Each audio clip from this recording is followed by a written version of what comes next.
પરસોત્તમ રૂપાલાએ 23 માર્ચે રાજકોટમાં જે નિવેદન આપેલું તેને કારણે આજે લગભગ 17 દિવસ થઈ ગયા, પરંતુ હજી પણ ક્ષત્રિય સમાજનો રોષ ઓછો નથી થયો। નમસ્કાર દર્શક મિત્રો, પરસોત્તમ રૂપાલા ટિપ્પણીના વિવાદમાં કરણી સેના ગુજરાતના પ્રમુખ રાજ શેખાવતે 9 એપ્રિલ મંગળવારે ક્ષત્રિય સમાજને જાહેરાત કરી હતી કે બધા 2 વાગે ગાંધીનગર કમલમ ખાતે ભેગા થજો અને ઝંડા દંડા આ બધું લઈને આવજો, એવું રાજ શેખાવતે જાહેરાત કરી હતી। આજે સવારે જ્યારે અમદાવાદ એરપોર્ટ ઉપર રાજ શેખાવત આવ્યા ત્યારે પોલીસનો મોટો કાફલો પહોંચી ગયો હતો અને રાજ શેખાવતને અમદાવાદ એરપોર્ટ પરથી જ ઉંચકી લેવામાં આવ્યા છે અને એ પછી ભારે હોબાળો મચેલો છે। કમલમ તો આખું પોલીસ છાવણીમાં ફેરવાઈ ગયું છે।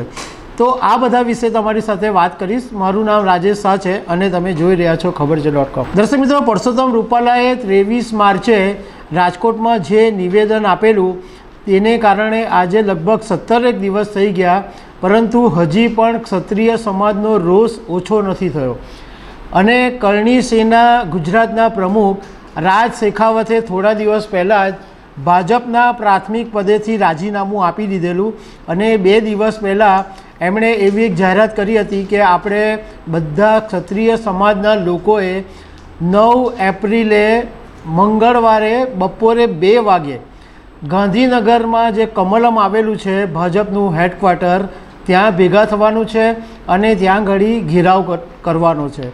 રાજ શેખાવતે તે વખત એમ કીધેલું કે ભાઈ કેસરી ઝંડા અને મજબૂત દંડા આ બધું લઈને તમારે આવવાનું છે।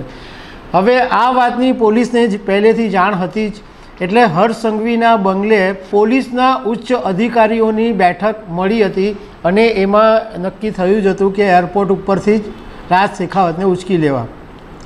એટલે મંગળવારે જ્યારે રાજ શેખાવત જયપુરથી અમદાવાદ આવ્યા તો એરપોર્ટ ઉપર જ ક્રાઇમ બ્રાન્ચની ટીમ મોટી સંખ્યામાં હાજર જ હતી અને એમને ત્યાંથી અટકાયત કરી અને સાયબર ક્રાઇમ ઓફિસે લઈ જવામાં આવ્યા। હવે આ બધાની વચ્ચે એક ઘટના એવી બની કે જ્યારે રાજ શેખાવતને પોલીસ વાનની અંદર બેસાડવામાં આવી રહ્યા હતા ત્યારે એક કોઈ પોલીસ કર્મચારીનો હાથ લાગી ગયો અને રાજ શેખાવતની પાઘડી નીચે પડી ગઈ। એને કારણે રાજ શેખાવતે બૂમાબૂમ કરી અને ભારે હોબાળો મચાવી દીધો હતો। એ પછી જ્યારે એમને ત્યાં હેડક્વાર્ટર લઈ જવામાં આવ્યા ત્યારે ક્ષત્રિય સમાજના લોકો ધીમે ધીમે બધા ભેગા થવા માંડ્યા અને ઘણા બધા હવે સાયબર ક્રાઇમની ઓફિસે જઈને હલ્લો બોલાવ્યો છે। એટલે પોલીસે ક્ષત્રિય સમાજના જે 3 આગેવાનો છે એમને રાજ શેખાવતને મળવાની પરવાનગી આપી છે, પરંતુ આ જે રાજ શેખાવતનો કાર્યક્રમ છે કે કમલમને ઘેરાવ કરવાનો એ પોલીસ ટોટલી નિષ્ફળ કરવાનો પ્રયાસમાં છે, કારણ કે કમલમ ખાતે પોલીસનો એટલો મોટો કાફલો ગોઠવી દેવામાં આવ્યો છે કે જાણે એક આખી પોલીસ છાવણી ત્યાં ઊભી થઈ ગઈ હોય એવું લાગે છે। ક્ષત્રિય સમાજના લોકો આવી રહ્યા છે, પરંતુ ત્યાં આગળ બધાને જતાં અટકાવવામાં આવી રહ્યા છે।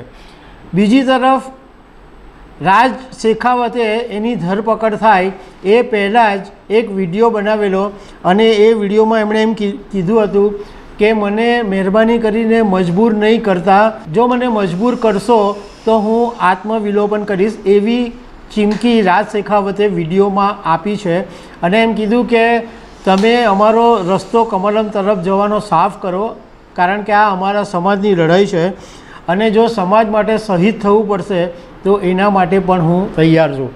અત્યારે પણ ગુજરાતના ગાંધીનગરની અંદર જબરજસ્ત હલ્લાબોલ હોબાળો ચાલી જ રહ્યો છે।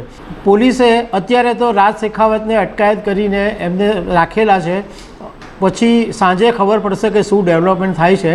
તો આવી અનેક વાતો સાથે અમે તમને મળતા રહીશું। Thank you very much.